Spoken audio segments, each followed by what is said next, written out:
That's right, we're back. Hello. Oh man, I'm learning how to use YouTube, aren't I? Oh man. Okay, so we should be live. Yes, aren't I? Oh man, we are live. Okay. Oh, that's a weird. Anyway, hello. We're back. We're live. We are excellent connection. Fantastic. You can see like a weird. It doesn't matter. You can't even tell what it is anyway. Okay. I made sure. Okay. Oh, all right. I can't do anything about that. I don't know how to. Where do I check the resolution? What's this? Stream marker. I don't know where to check the resolution at. Ooh, better TTV settings. Okay, they're already enabled, so that doesn't. All right, never mind. I just wanted to make sure that was on. Anyway, sorry.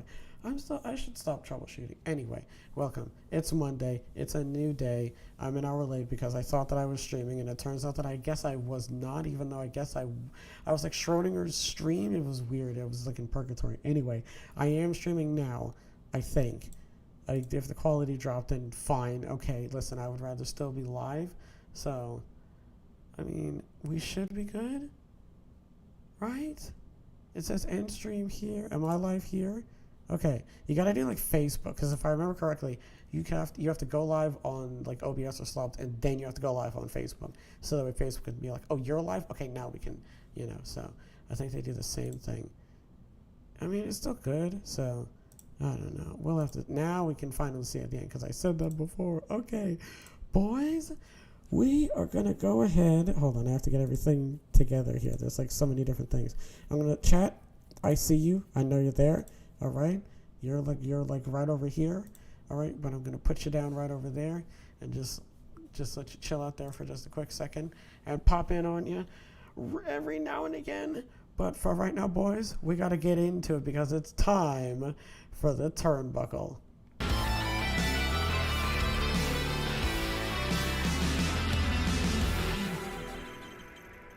You know what the problem is? The first time I did it, I had a little bit too much energy, and I was like, no, that was too much. And then that time I didn't have enough energy. Yeah, and I also didn't say we have to hit a leg drop. I was thinking, we should hit a top rope leg drop into the news because it's time for a turnbuckle. You get the point. Anyway, SummerSlam, and let's see. Okay, yeah, SummerSlam, Ric Flair's last match. We got rumors. We got news about Max Dupree. Eddie Kingston said some words about Jonathan Gresham and his situation. Everyone's excited for Raw, and that's just an extra. That's an extra whatchamahoosits for if I need to look something up. So we're gonna switch these around because this is confusing me. Oh, I never read this. Oh my lord, I'm an idiot. Anyway, so SummerSlam, man, that was a good show. I enjoyed it. I really liked all the matches. I liked Logan Paul versus The Miz.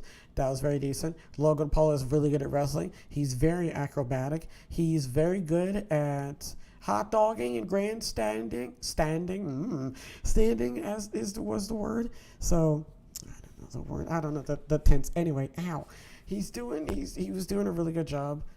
Say what you will. I know a lot of people say that, but say what you will. All right. He's warming up to the ring very quickly and very well. I really enjoyed the match. Triple H is head of creative. So there is a chance that this might carry over into something else. What was I saying before? Okay. That was later on tonight. We're not going to talk about that. What was next? I think it was Bianca and Becky. That was a really decent match. That was my favorite match of the night. I'm not going to lie. I liked the leg drop. Went into the announcer area. I liked the Spanish fly. What else did I like? Oh, yeah. Well, I didn't like that Becky injured her shoulder. That was really bad. I hope Becky's going to make a smooth recovery from that. Bayley came back, and then Bayley brought Dakota. Well, actually, Triple H brought Bayley, Dakota Kai, and Io Shirai, now to be known as Io Sky, back from, I feel like, an environment that they were like, you know what?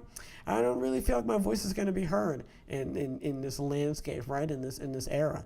And now that Vince McMahon is now gone, the WWE, I feel like I was thinking about it yesterday when I was walking around. I was like, bruh, it is now it's the gloves are on now. It is going to be some competition. I don't know how Steph. What is Stevie 14? Let's go. It's Stevie 14. So that could mean anything. All right. They're going to flip it. They're going to flip all the rings now. They're going to flip the crowd. The crowd's going to flip upside down. It's going to be crazy. Oh man. People are going to bring back signs. People are going to bring back signs. What? I don't know what I was trying to say there. Like signs where you can like move stuff, and it's got like glitter. Don't know what I'm talking about. Anyway, what else? What happened after that one? It was, oh yeah, the ref count. Didn't she make like two? It was like two. No, that was the Roman. So many things. Great gameplay. Oh yeah, she was working on her arm. That was really good. Oh yeah, she slid out. That was really good as well. I remember that. And that's what happened after that? Oh yeah, on the outside of the ring. That's right. That's what happened. I was like, bro, something happened on the outside too. Back into the ring for rep count of 10. So Becky had to run in. Okay, and that's when the Spanish Fly. Anyway, and then all three of them came out. It was great. I enjoyed it. I'm trying to figure out what happened after that. Logan Paul. Oh yeah, Becky turned face. And then, because she stood alongside Bianca when the three of them came out, and their team is named Control. Oh my God, I have to remember that I said this already, but it wasn't recorded or it wasn't streaming. It was like weird. That was weird. On Twitch when you do the VODs, but you don't save them. It was like that. Anyway, what else happened? Then we had the tornado tag match. But then, oh yeah, and then everybody was like tagging in fine, even though it was like, everybody's like abiding by the rules, even though it was like a tornado tag match. And then also I was like, hang on, isn't it like no disqualification? How come Rhea isn't coming in and like destroying everybody in her past? But then like she got involved at the end. Right, people were tagging in and out. And then she put Dominic shoulders, slamming him into the apron, right down the Judgment Day, begging for chairs. No one noticed the set erected at the entrance. Oh yeah, and then Edge came out. Oh, okay. I don't know why I thought he came out at the end of the match. He came out in the middle. Okay, he came out like during. Okay, dressed in with a leather jacket. Edge did it. Oh yeah, and then he was spearing everybody. That's right, he was spearing everybody. He like hit Damien as he was coming down the ramp, and then he speared everybody, even the odds. Oh yeah, and then he let them hit the double 619. That's right. Oh yeah, and then Ray almost like fucking broke his neck. That's right. Ray almost broke his neck, fucking flipping onto who was it?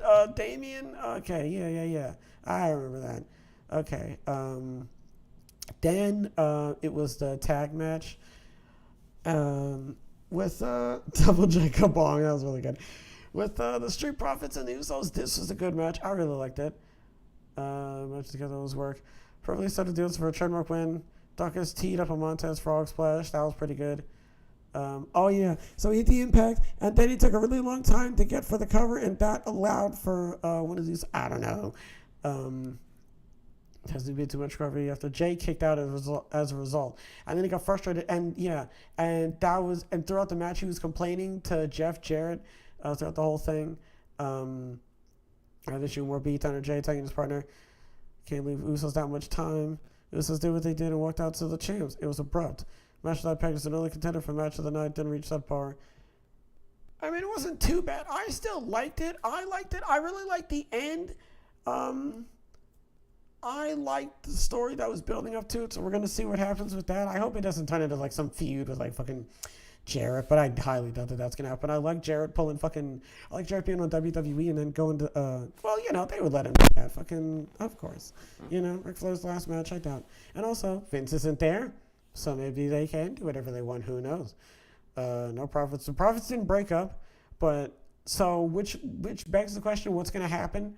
Are they saving it for Raw? Do you think? I don't know. We'll have to see. And then we had Pat McAfee versus Baron Corbin. I like this just for the commentary, just the fact that now we know that Michael Cole is. Somebody said on the internet, Michael Cole can now be unleashed because he can now say hospital and belt. I'm excited for that. I'm excited to really see like how the commentary is really going to step up. I think that that's one thing that we're definitely going to like see as an improvement as well. I hope. No, probably not. Maybe. You know what? Maybe because Vince McMahon was definitely running that. So maybe not. So we'll have to see. But I don't know. We'll have to see. It's TV-14 as well. It's TV-14, so maybe they can say the B word. Anyway, that was a decent match. It wasn't too bad. McAfee had a choir singing Bub-Ass Corbin as he walked down. All right, sure. Walked to the hilarious and brilliant setup for the whole match. Both men delivered. Pat McAfee won, which was Pat won because that was the only sensible outcome. It wasn't too bad. Like I said, it was. What can I recall? Somebody threw like a heel kick. No, it was like Brock. I keep thinking of the Brock match. I don't know. Should we look it up? Go on YouTube. Corbin first. Mac. Not the full match. You know, we're gonna skip through it. Full match. I like how it's 4 minutes. Great. It's really 4 minutes. Shut up, Ed. Get out of here. What the hell is this? I'm not gonna look at him. See, I'm not gonna show this because we could get copyright, so we're not gonna do that because, as you can plainly see, this is not something that. Okay. Look at this. Look at all the photos. Oh my god. I mean, listen, I don't really have anything bad to say because Corbin is a very safe worker, which we know for sure, and McAfee is a very talented wrestler and worker, just like Logan Paul is. Like, we've known that from the start. So I already knew that this match wasn't going to be bad. I knew that this match, it wasn't, nobody was going to drop anybody. There wasn't going to be that many like botches, and if there was, it's going to be like one or two and like a smooth recovery, because Baron Corbin was really good at that. So I don't really have anything too much to say about this, Oh yeah, that's right, and he like pushed. Oh yeah, Michael Cole got shit. That's right, he pushed Michael Cole down. He's like, "What the hell are you doing?" He could say, "What the hell are you doing, you bitch?" Huh? He could say that. What happened? What did he do? Oh, what he did the fucking Shelton spot. That's crazy. Did he? Oh wow, he really did a fucking. Oh yeah, he kicked him in the Goonies. Oh yeah, he did a sunset powerbomb. It was like a miniature Paint of the Sunrise. Okay, so, like I said, nothing really. It was. You know what? I know that they're really decent. I completely forgot they needed. I watched it, or not again. Actually, I did watch it, but I didn't watch it since like Friday. So, no, that was Sunday. I did watch it. Oh man, there were so many other things happening yesterday, man. I forgot all about that. Anyway, decent match. I liked it. What are we doing? SummerSlam, and then so. No, we're not even done. What am I doing? I'm moving too fast. I gotta slow down. See? I gotta relax, all right? And then it was Ronda Rousey versus Becky Lynch. So that match wasn't really that long. It got like 4 minutes. So that match, for what it wasn't that bad. The turn at the end, I really think it made up for it. Because again, not again. See, I keep saying that. But okay, so I like that SummerSlam built other things to other feuds and programs and stuff. It changed everybody's gimmick a little bit. It tweaked everything. You know what I mean? I really like that. So I'm looking forward to seeing what that does to everybody going forward to their programs and their feuds and stuff like that. I'm curious to see what SmackDown and Raw have in store. So I like that Ronda turned heel. Becky turned face, and it was said that if Vince McMahon was still there, Becky would have still been heel, So I'm glad that Triple H kind of turned that around, and that changes things. And it's a whole smorgasbord, it's an amuse-bouche, of possibilities, and I'm excited. So Liv is still. Oh no. One key thing. They pulled. My foot. Sorry, I'm getting my wires caught. Anyway. They pulled the fucking the thing, the Kurt Angle Undertaker spot. I forget what pay-per-view it was, but it was the Kurt Angle Undertaker spot where Undertaker had Kurt Angle in the Hell's Gate, and Kurt Angle had him pinned, and it was 1, 2, 3, and he but at that one they held up both hands, and I think that was I don't know what that was, but anyway, that's what happened. But they gave it to Liv. This time they gave it to Liv, right? And Ronda got upset, and she started attacking her.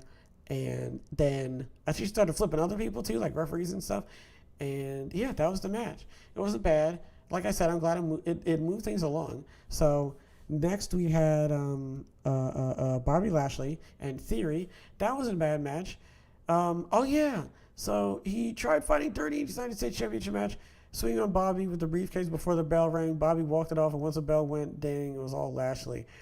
That was part of a larger story. Then Theory realized he didn't want this match. Oh yeah, that's right. And he walked out halfway through, grabbed his briefcase, and then Lashley threw him back in. Why risk injury messing around with a man like Lashley? So Lashley applied the hurt and he like jumped off the turnbuckle. I forget what he was doing, but he caught him into the hurt lock. And then as soon as he got him, he immediately tapped out and then ran off. So I thought that was good. Really smart on Theory's part. Made him look, really like I like smart heels. There's nothing wrong with that. So I look forward to seeing what he's gonna do, which really leads into the main event, which was Brock Roman. So this match was fucking crazy because Brock drove a tractor to the ring. Which, if you've ever seen, this is fucking Chekhov's gun if I've ever fucking seen it, okay? Oh, yeah, and then he jumped, he introduced himself, and then he jumped, and then did you see the video where he threw the microphone and Reigns caught it without even missing a fucking beat? That was crazy. Sorry, I hit the microphone. And then he jumped off of it, set the tone. Roman and Brock beat each other under the crowd. Oh, yeah, they, got onto this weird, they got onto this weird truss support beam guy thing. I know that had to hurt because they kept slamming each other. Fucking Brock hit a suplex and just got Roman onto it, and then they kept slamming each other. That was crazy. They smashed each other through tables. Oh yeah, so Roman hit a Samoan drop, and then he hit a Uranagi. It looked like he had to fucking pick up Brock and his entire 300-pound body into the table. They kept getting up. Logical conclusion of everything for these men. For the longest time, WWE told us these two are heads, shoulders, knees, and toes of everyone else in the territory.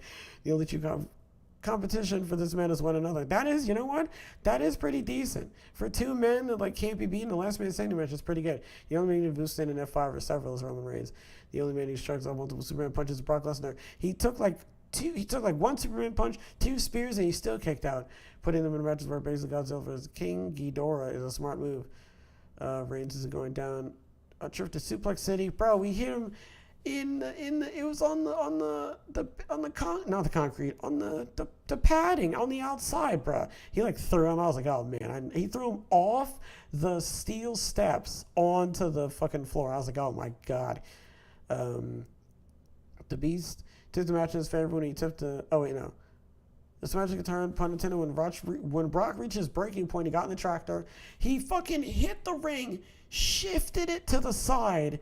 He let the whole thing got shoved over 5-10 feet, and then he lifted a corner up. Roman took a whole bump from the corner of the ring all the way to the outside, and then Rock gets out and then starts beating the possibility. Okay, and then Rock starts beating him out. And so Jimmy and Jay come out, sensing there was no way Roman survived without them. And then, okay, yeah. So, and then he was throwing them, and then there was a video where you could see one of them helping him, which is fine. Jesus Christ. And then they were getting thrown around, and then Paul came out, and Paul gave him the belt, and he was like, you know what, here, you take him, it doesn't matter, just take him and walk away, you got him, or something like that. And then Paul got thrown, and he didn't even F5 him, he just threw him over his head and just threw him, and he went through a table, and then he got speared again. They attacked Brock attacked them, they recovered, took Brock to a super kick party. Oh yeah, okay, Theory's music hit, Theory came out, Theory still kept his chip in his pocket, Bloodline doing everything, trying to keep Brock down, and actually took chairs. Okay, no.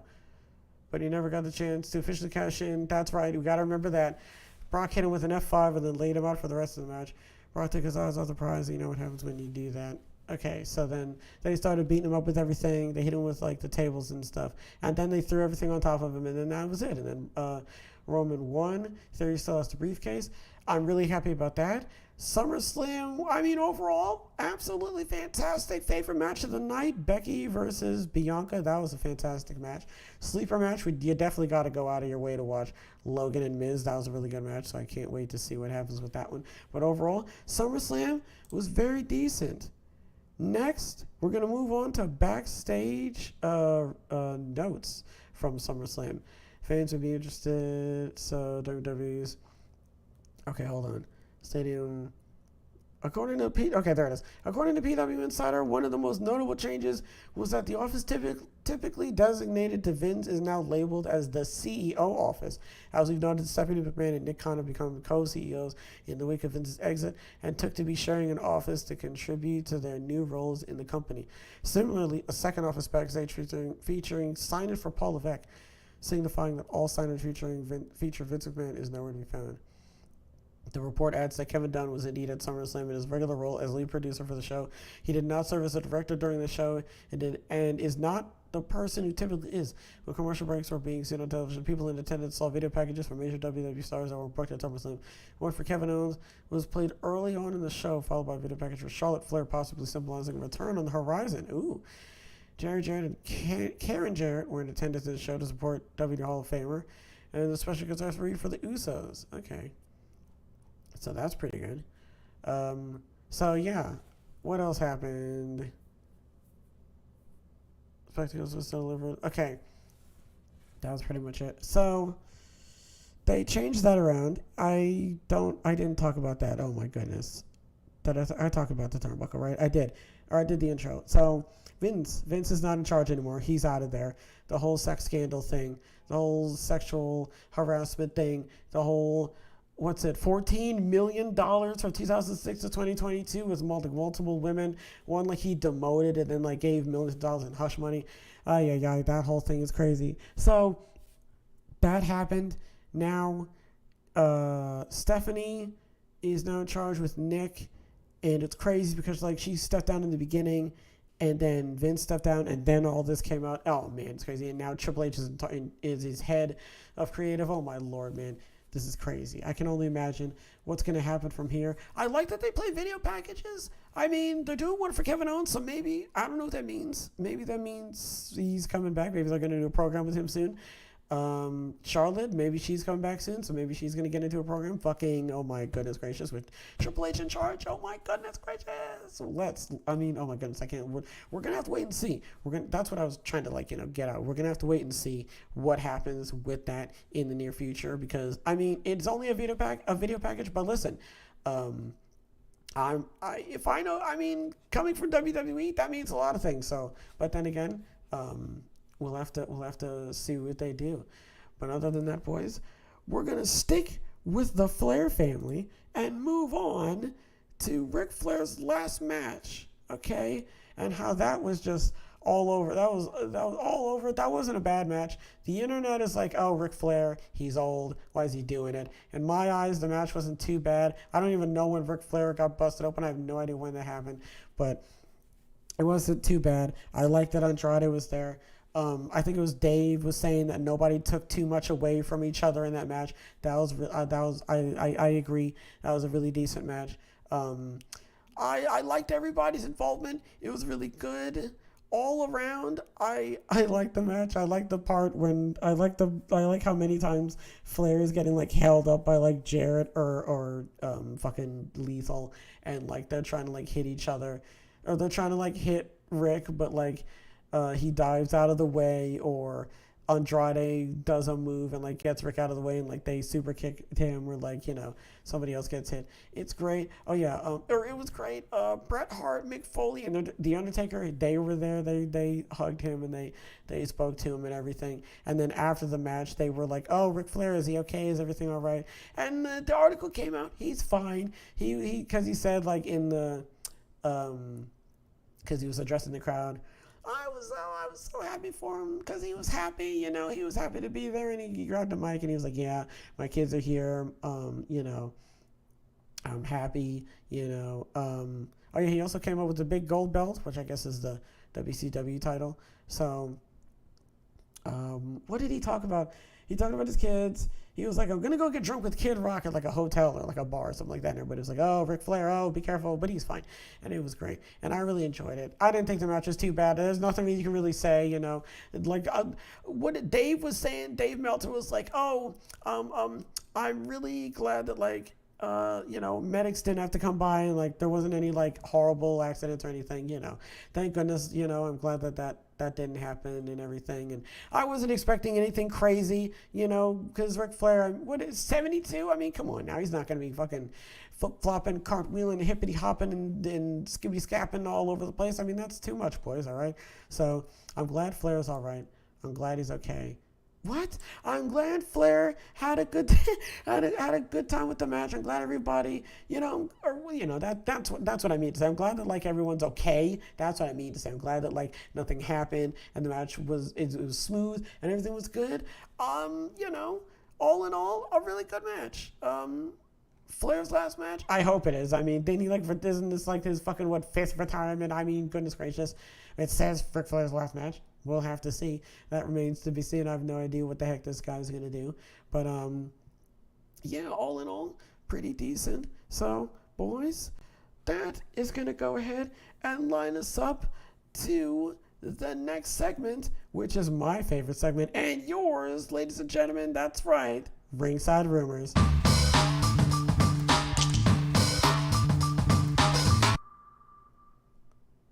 That's right.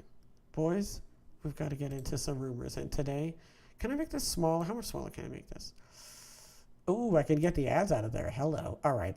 So, first one. Brian Alvarez mentioned on Twitter that Ronda Rousey versus Liv Morgan had a lot of time cut from the match at SummerSlam due to The Miz and Logan Paul going earlier in the night. Yeah, because that was the pre-show match, I believe, right? So, Miz and Logan Paul went 14 minutes, and Ronda and Liv went like 4 minutes, like I said.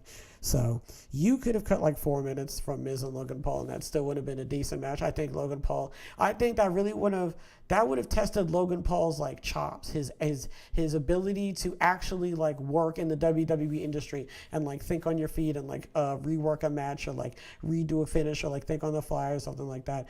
I mean, I don't know. I mean, if it would have put him in an uncomfortable position, then obviously don't do it. Obviously don't like do something that he's clearly not ready for, So, I don't know. But, I mean, I don't know. If I'm Logan, it's like maybe don't like test the waters right now. Maybe like give me like a couple more weeks until I'm ready to like actually, work out how, work on myself in the ring and then like, I don't know. Anyway, next, PW Insider says Vince McMahon's name has been removed from everywhere backstage at WWE shows, which, I mean, again, I'm not really surprised, considering everything that's going on. You kind of don't want to have that guy, like, you don't want to have his name around. It's like the Hulk Hogan thing. You don't really want to be talking about him. You don't want to be having any mention of him at the moment. You kind of just want to, and MJF, like, it's like all that sort of stuff. And Chris Benoit, like, you don't want to really be talking about them. You just sort of want to like leave them out of it a little bit. It's not really the time or the place to be talking about him right now. So I understand why his name isn't, showing up all over the place. Next, Becky Lynch turning babyface at SummerSlam was a Triple H call. As PW Torch says, Vince McMahon had no plans to turn her before he resigned, which, I mean, doesn't really surprise me. And I said this in, I guess, pre-recording, I knew it. I knew that it was a Triple H call. Something told me it was just the right thing to do. Triple H knows how to build stuff. It's so good. I'm so excited, man. Triple H knows what he's doing, man. This is going to be good. So, this is good. Becky Lynch turned face. I believe I already said this. She injured her shoulder. Oh, I didn't say this in the SummerSlam match with Bianca. She injured her shoulder. She took a face planter, / jaded on the apron, and she landed on her arm. She got it on her right arm, I think. But yeah, so it kind of messed her up, and she was holding her shoulder as she was leaving. So she was also holding her shoulder throughout the match as well. So hopefully she's probably going to be on the shelf for maybe a couple weeks, and she's probably going to come back and finish that out. But other than that, hopefully she makes a speedy recovery. But I know Brian Alvarez was also talking about that as well. So again, hopefully she recovers from that. But yeah, she turned face. So I'm curious to see where that goes going forward. But I mean, other than that, time will tell. You're going to hear me say that a lot. Next, according to Fightful Select, there was a pitch for the new Bailey, Io Sky, Dakota Kai stable quite a while ago, but Vince rejected it. I remember reading about this a couple days ago, where Bailey went up to Vince a while back and was like, hey, I want to do a stable, and I want to do it with Io Shirai and Dakota Kai. And Vince was like, I don't remember what he said, but it was along the lines of like, no, pretty much. And, that was pretty much it. And I feel like that had something to do with Bailey not returning as soon as she probably would have or could have, you know what I mean? Like, maybe she was like waiting for the right time, or maybe for the right like booking, you know what I'm saying? Because I feel like there were a couple areas where it was like, a couple pay-per-views, right? No, maybe. I feel like there was a couple pay-per-views where it was like, oh, she's gonna return here, or she's gonna return here for the title feud and stuff like that, but she never did. So her coming back now that Vince is gone, and now that like Triple H is in charge of creative, I should be more specific, creative. But yeah, now that that's happening, I feel like that was more of a reason for her to like, hop in and be like, I'm ready to work now, because if you saw on Twitter, she has a name for her stable, which is Control. So I assume that's the title that she was gonna use if Vince McMahon had gone with it, but he never did. But now that Triple H is in charge, it's going. I'm curious to see where it's going, and I'm excited for Raw tonight. Finally, Fightful also notes that they couldn't confirm Io Sky signed a new contract with WWE, but got word that it appears so. Quote, appears so. So again, with the Bailey thing, right? She, probably could have come back sooner, or probably was, waiting for something to happen, but Vince said no on a couple things, or like wasn't really saying anything or anything like that. And now that Triple H is the head of creative, okay, she's more motivated, and she's coming back, and she's ready to do stuff like Dakota Kai, which I didn't even know that Dakota Kai wasn't even here. I didn't know that Dakota Kai had left. Or no, I think I remember reading about it, and then I just got lost in all the other news. So that actually bleeds into my next topic, which is not in Ringside Rumors. God almighty, I almost messed it up again. Boys, that's going to do it for Ringside Rumors. We're going to go ahead and slide on into the next topic, and we're going to talk about Max Dupree, formerly known as LA Knight, formerly known as Eli Drake, and how PW Torch reported last week at the time of this article coming out. This came out July 29th. It is August 1st. Yeah, so last week. So it's Monday, so like the week before last week. There we go. If you can put your head around that, I'm so sorry. Anyway, so PW Torch reported last week that Max Dupree, formerly LA Knight in NXT, was out of his role in the Maximum Male Models after he reportedly rubbed some people the wrong way and wasn't fitting in. Quote, rubbed some people the wrong way and, quote, wasn't fitting in. Okay. Prior to resigning from the WWE, which I didn't know, again, I don't even remember reading about this. I didn't even know he resigned from the WWE. Maybe he didn't. I have no idea. Vince, okay, this is from Wrestling Observer. So, this is from PW Torch. I don't know. Prior to resigning from the WWE, Vince McMahon made the call to remove him as the mouthpiece from the group. So he did that because he wasn't liking the promos that he made. He was like, okay, hold on. I'm sorry. Okay, gotta move the microphone. Anyway, Vince was not liking the promos that he didn't like the delivery of the promos. So he was like, all right, I'm taking you off, and I'm replacing you with Maxine Dupree. It was said at the time that Max knew he was being replaced on the July 15th appearance of SmackDown, when it was announced that his sister Maxine would be introduced the following week. Maxine Dupree is the former Sophia Cromwell, who has appeared on television in recent months and was associated with Yvonne Wagner and Mr. Stone. She was written off this week's NXT show in passing when Wagner said if she wanted to be a model, he didn't give a shit. So great. So I don't know what's going to happen with Max. I don't really know why he resigned. I don't know if he's going to come back. Maybe Triple H can maybe negotiate something. I forget when I was talking about this, but I think it was this, because now I'm thinking about, imagine if Samoa Joe and Claudio didn't sign with AEW just yet, like they were just like working the indies or something. Like, can you imagine if he had brought them back? That'd have been great. Maybe he would have done something with them. Who knows? But maybe he'll do something with Jonathan Gresham. But no, Max, maybe he will. I have no idea. But anywho, Max, LA Knight, Eli Drake. I don't know what's gonna happen. The thing that's really getting me is the fact that he reportedly rubbed some people the wrong way and wasn't fitting in. I don't know what that. I rubbed people the wrong way and wasn't fitting in. So I don't know. Well, I mean, that doesn't sound like he's going to get anywhere. It doesn't sound like people are going to get him in the locker room. It doesn't sound like he's going to be booked for any shows. So I don't know. We'll have to see. We will have to see, man. Another thing that's not even on the... Okay, no. Yeah, Maxine Dupree. She's taken over. So, yeah, he's probably not going to come back. I don't know. Maybe he won't.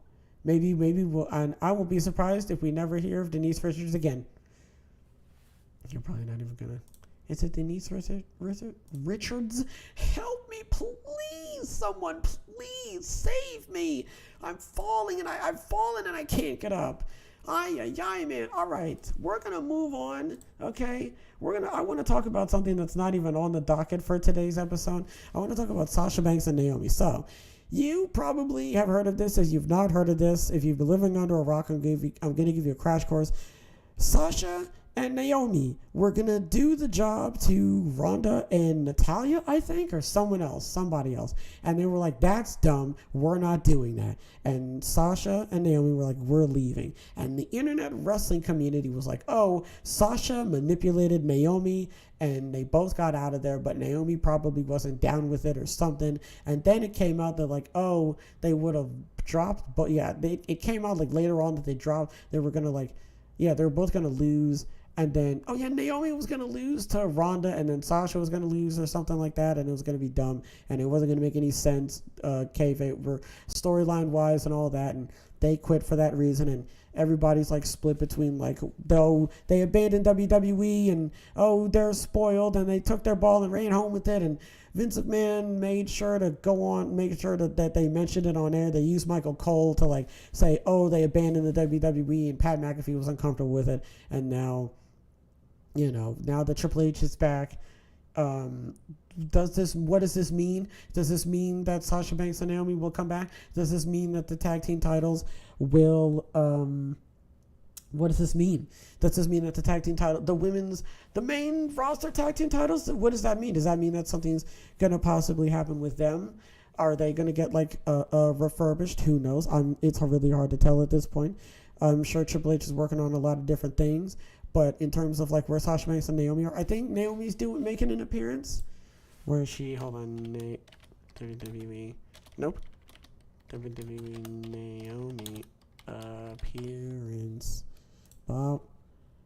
Trinity reveals post WWE appearance. Despite not officially being released by WWE, many fans have assumed that Naomi, Trinity, Fatu, and Sasha Banks, Mercedes, Veranda, these are nice names by the way, are both no longer with the company while we wait for some sort of official confirmation on either side.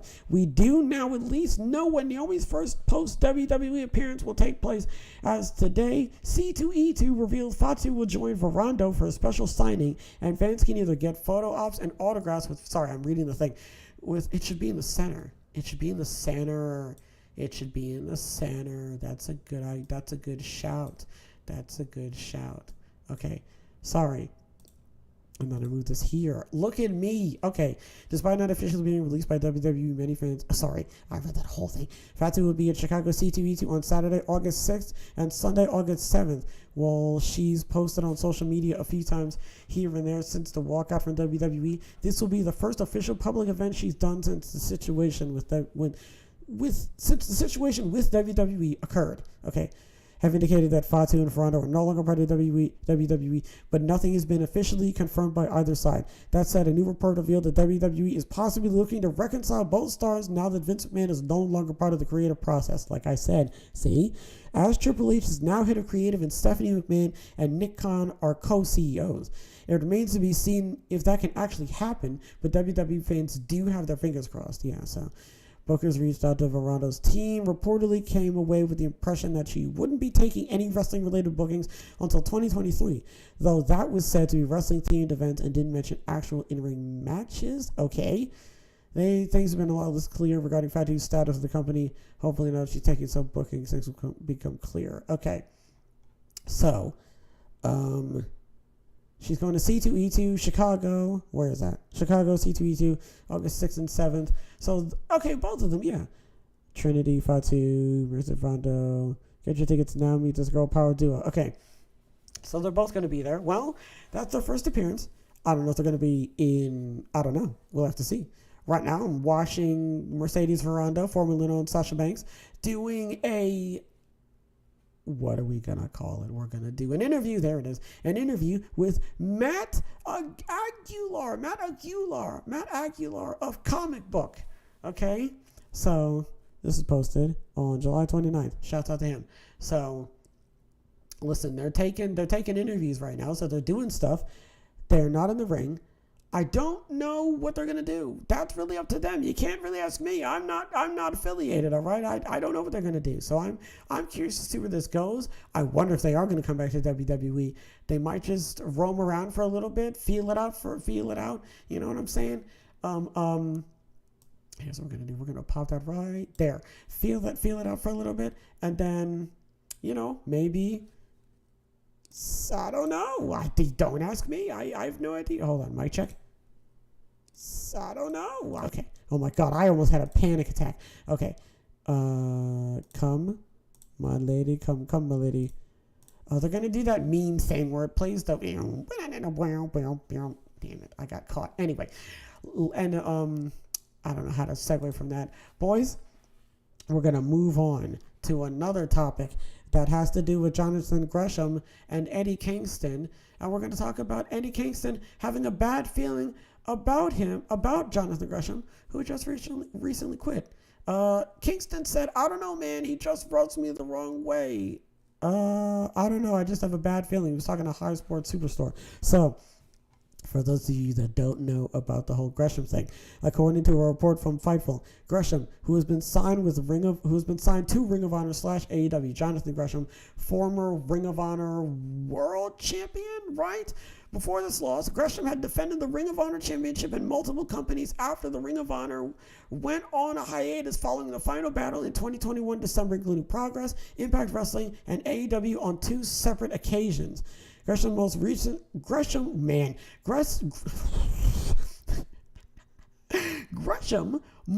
recently wrestled, Mamma Mia, when he took on Claudio Castagnoli in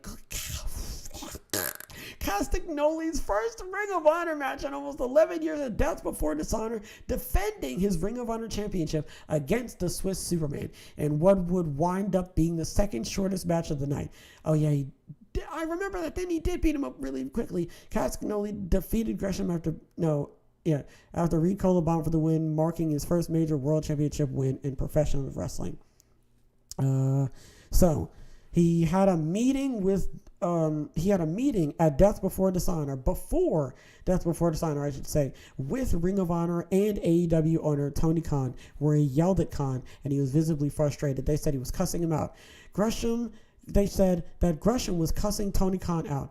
Gresham had also made it known beforehand that he had not had much communication with the owner, and coming out of the meeting, Gresham requested, he had not much communication with the owner, and coming out of the meeting, I read that correct. Oh my God, my brain, man. Gresham requested his release from the company. In the same report, Gresham was stated that following the end of the match, Gresham would not be wrestling soon. Yeah, following the end of the month. Jeez Louise, month, my eyes. Gresham would not be wrestling soon and would be taking time off. So this coincides, that's what I'm looking for, with the Max Dupree thing. Where are they going to go? What are they going to do? Time will only tell. Diddly do. I don't know. Gresham and Kingston have gone one-on-one 3 times, with their most recent match taking place at Progress Chapter 92, Entertaining Friends, with Gresham walking away with the victory by countout. Kingston most recently wrestled on TV when he took on longtime rival Chris Jericho in a barbed wire death match. That was at the Shark Tank thing, and they were in a shark cage, and a whole just charcuterie board of nonsense took place. He lost to Jericho after the Painmaker received help from the Jericho Appreciation Society Foundation for a better tomorrow utopia for you and me and your daughter. That was weird. Like your family. Anyway. Kingston also wrestled at the NJPW Strong Tapings on July 24th, taking on Jake something, but that match has not aired yet. So, again, like I said, I don't know what's going to happen with Gresham. I don't know what's going to happen with Max. We'll have to wait and see. Gresham is probably going to get something faster than Max, but again, I don't know. I'm not them. I don't know what they're thinking. We will definitely have to see if someone calls them up or if they sign for somebody. So I feel like I was being so aggressive with that one. All right. So finally, boys, we're going to go ahead and hit you with the final topic of today. And it's talking about Triple H. And what are we talking about? Okay. We're going to be talking about Triple H and the fact that he now has his claws on the WWE just landscape. He's head of creative, all right? So there's so many different things that could go so many different ways with so many different wrestlers, and we could probably see so many different gimmick changes, but probably in like the right direction and very smoothly, Oh my goodness, I can't wait. So let's see if we can boil it all down here. So the title scene. The Raw Women's Champion Bianca Belair finished off Becky Lynch at SummerSlam, but she picked up a new set of adversaries from Bayley, Kai, and Sky. Oh yeah, that's right. She changed her name, Io Sky, not Io Shirai. Lynch turned babyface and seems willing to have Bianca's back against Bayley's group. There's a lot for the champ to deal with, but the EST also needs to keep an eye out for Alexa Bliss, who said she wants the next shot at the belt. Sorry, I read that wrong. So, I remember seeing this. Alexa did say something about that. She was like, yeah, I want to be the next champion, which I like. I like when former champions say, hey, I want a shot at it. They don't necessarily like immediately run straight in front. They just mention like, hey, I want that belt. Like, I would like it if Rhea said something like that. That would be really good. So, this is good. There's so many avenues to this, and that is what gets me really excited about this. There's so many avenues and there's so many different ways that we can like take this. You know what I mean? So I'm excited to see what happens. I'm excited to see where this goes. I'm sure, and like now that I think about it, Vince isn't there, and Triple H is head of creative. So this actually could work out to something. So I'm so excited to see what happens here. After defeating Brock Lesnar once again, WWE Universal Champion Roman Reigns' next title defense will come against Drew McIntyre at Clash of the Castle. Wow, Clash of the Castle. Will either man be in the house tonight to get the hype train rolling? Oh yeah, for tonight's Raw. Drew might. That would make sense. Roman probably isn't, but Drew more than likely might be. That makes a lot of sense. I wonder if that whole article about Reigns taking less shows is going to play into it.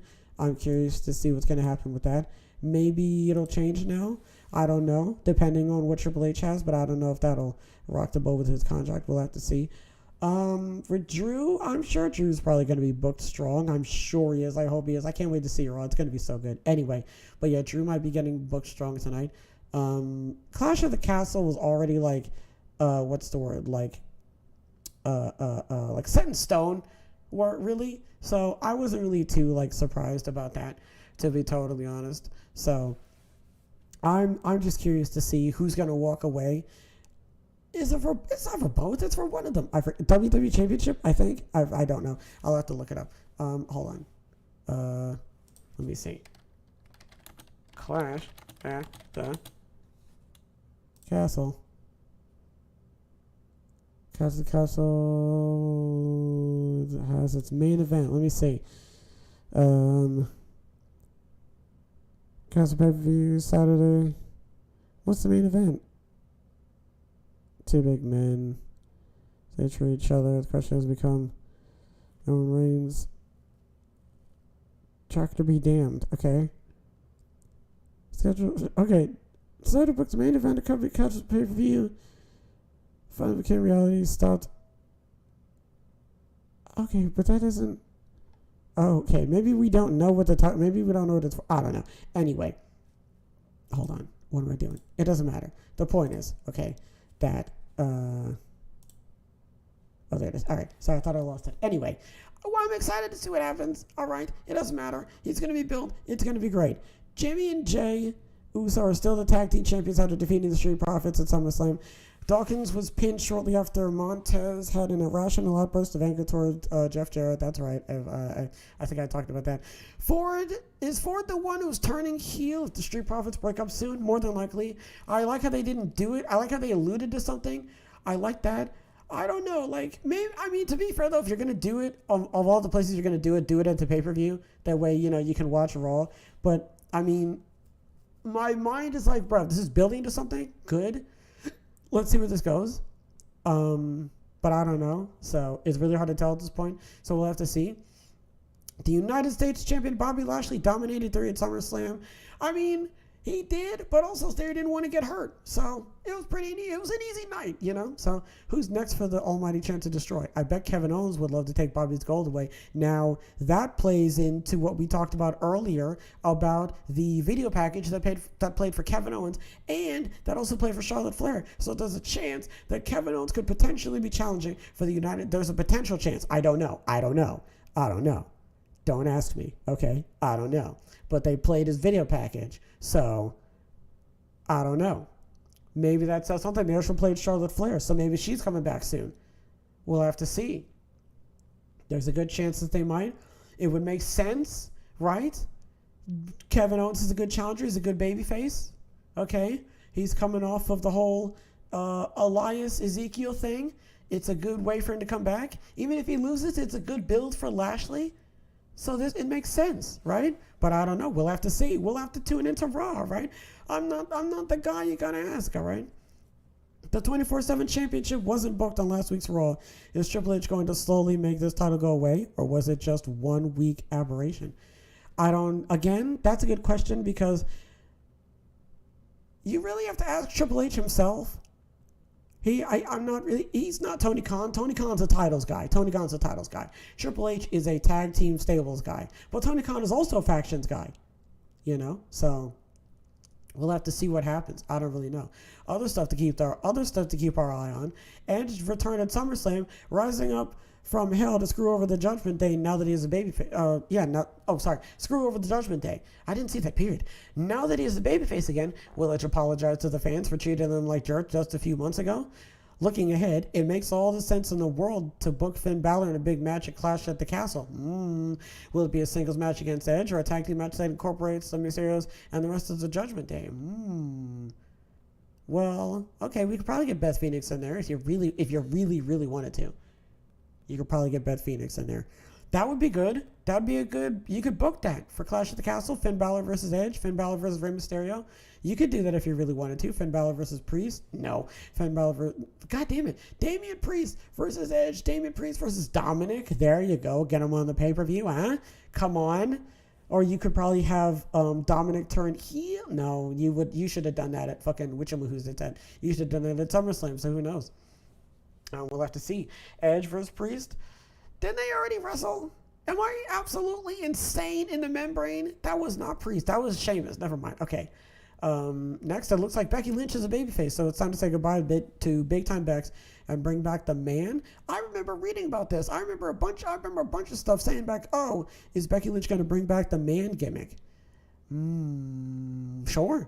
Maybe she should do something new. I don't know. She could bring back the man gimmick. That'd be pretty good. We'll have to wait and see.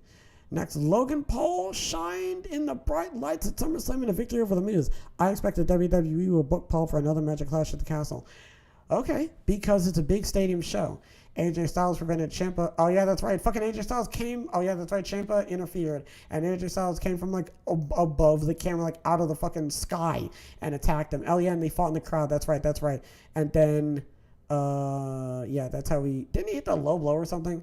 Because it's a big stadium, so maybe those two guys will have a bigger role at the pay-per-view in the United Kingdom. Maybe they will. We'll have to see. Oh, yeah, Matt Riddle, that's right.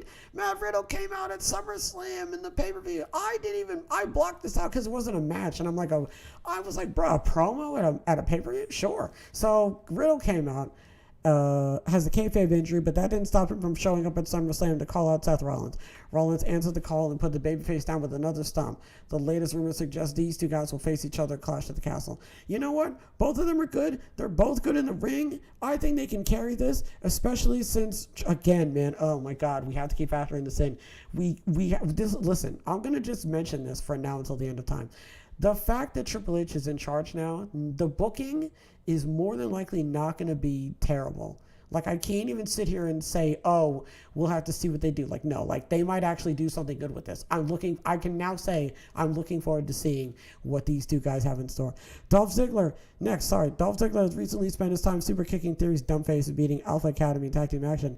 Theory's an idiot, so Dolph should try luring him into putting his Money in the Bank contract online online? Yeah, sell it. Go on Craigslist. Money in the Bank contract on the line whenever they have a match against each other. I don't know. Maybe we'll see. Next, Veer Mahan was seemingly turned into a comedy guy a few weeks ago, but that's when Vince McMahon was still calling the shots. Who knows what we'll be doing next time we see him? And Shanky, and Jinder, and the Viking Raiders, and Kofi and Xavier. Next are Asuka and Carmella also need something to do. Maybe they'll wrestle each other. Maybe. Who knows? They do need something to do. We'll see. Tag team? Who knows? Ezekiel has lost some steam now that Kevin Owens is no longer obsessed with his identity. Ezekiel has lost some steam now that Kevin Owens is no longer obsessed with his identity. Is there any more juice left to squeeze out of this gimmick? Not really. You can just have Ezekiel fight and just be like Ezekiel and just do something else. I'm really looking forward to see what Triple H is going to do. I'm really looking forward to that. I'm looking forward to see what Triple H has in store. I'm looking forward to see what Triple H is what he's going to have everybody do. I'm so excited. I can't wait. This is going to be great. Boys and girls, on that note, that's going to do it here for this episode. I really hope everybody enjoyed themselves. I certainly did. What did we talk about? We talked about SummerSlam. We talked about the backstage notes about SummerSlam. I love SummerSlam. I thought it was great. We talked about, what did we talk about? Oh, yeah. The CEO office, okay? Kevin Dunn was indeed at SummerSlam's regular role lead producer for the show. He didn't serve a role. Ric Flair's last match, I thought it was fine. I didn't have anything bad to say about it. There's some rumors. Alvarez mentioned on Twitter that Rousey and Morgan had a lot of time cut. Logan and Miz took too long. Gosh darn it. My eye itches. Hold on. McMahon's name was being removed from everywhere backstage at the WWE shows. That makes sense. Lynch turning babyface at SummerSlam was a Triple H call. I love that. Lynch is injured though, so we're going to have to see where that takes her. According to Fox to Select, there was a pitch for the new Bayley, Sky, and Kai stable a while ago, but Vince said no on it. I mean, you know, that's just Vince. But now we're going to see what they do. Fightful notes they couldn't confirm Sky signed a new contract with WWE, but got word that it appears so. Probably because of Triple H. Dupree's out of there. Naomi and Sasha got an appearance at Chicago C2E2 on the 6th and 7th of August. Eddie Kingston doesn't like Gresham. We'll have to see what Gresham does along with Dupree. And oh man, I'm excited for Raw tonight. I hope you are, boys. God damn it. I had a wonderful time doing this episode. I hope you guys enjoyed this episode. I want to give a shout out to everybody that stopped by. Hopefully everybody has a wonderful tonight and a wonderful tomorrow. And as always, big hugs, geez Louise, big hugs all around. I forgot to do that. I should have done that. I apologize.